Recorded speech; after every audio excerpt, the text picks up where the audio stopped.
గుణింతాల గుర్తులు చూద్దామండి. మాత్రాయం అంటే గుణింతపు గుర్తులు.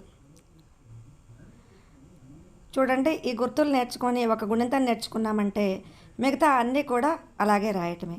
ఇప్పుడు ఈ బోర్డు మీద రాస్తున్నటువంటి గుర్తులు చూడండి. మొదటిది ఏ అక్షరానికైనా ఆ అక్షరాన్ని మొదటిది అలాగే రాస్తాము. తర్వాత దీర్ఘము, గుడి తెలుగులో ఎలాగైతే ఉంటాయో అలా అన్నమాట.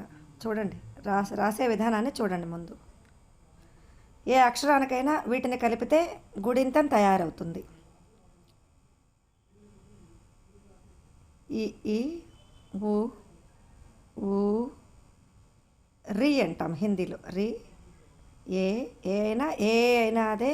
తర్వాత చివరిది ఐ. ఇది ఓ ఓ ఔ. అమ్మ అంటే పైన చుక్క పెట్టడం, అహా అంటే పక్కన రెండు చుక్కలు పెట్టడం. చూసారా, గుణింతాల గుర్తులు ఇలా ఉంటాయన్నమాట. మాత్రాయేం అంటాం హిందీలో. గుణింతాల గుర్తుల్ని మాత్రాయేం అంటాం. గుణింతం అంటే బారహ్ఖడి అంటాం.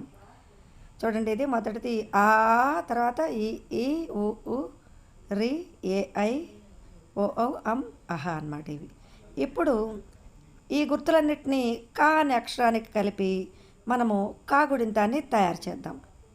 కాగుణింతాన్ని తయారు చేసి ఎలా రాయాలో ఇప్పుడు మనం చూద్దాం. చూడండి, కా మొదటి అక్షరం అనేది అలాగే యాజిటీజ్గా ఉంటుంది. తర్వాత కా అంటే ఇలా పక్కన గీత కలపటం. కీ అంటే ఇటువైపుకి ఇస్తాం. కీ అంటే కుడివైపుకి. అలాగే కు పైకి. కు అంటే కిందకి. తర్వాత క్రి, కే, కై, కో,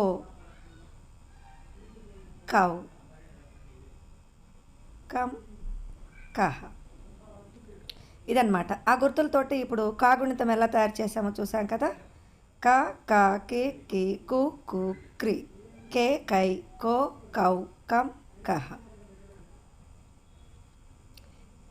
ఇప్పుడు గుణింతాల గుర్తులకి మనము ఆ కా అనే అక్షరాన్ని కలిపి గుణింతాన్ని తయారు చేద్దాం. చూడండి, ఇలా అన్నమాట.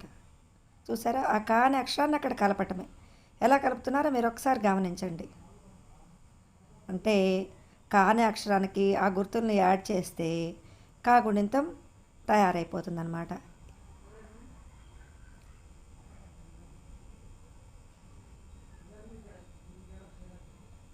ఇలా మనం మిగతా అన్ని గుణింతాలని కూడా ఇలా తయారు చేసుకోవచ్చు. ఇప్పుడు దాని కింద మీకు చదవడానికి తెలుగులో ఎలా చదువుతారో అది కింద రాస్తున్నారు చూడండి. కా, కాకు దీర్ఘం ఇస్తే కా, కాకు గుడిస్తే కీ, కీకు పోలిస్తే కీ, ఇలా అంటాం కదా, అవన్నమాట. గమనించండి. కే, కై,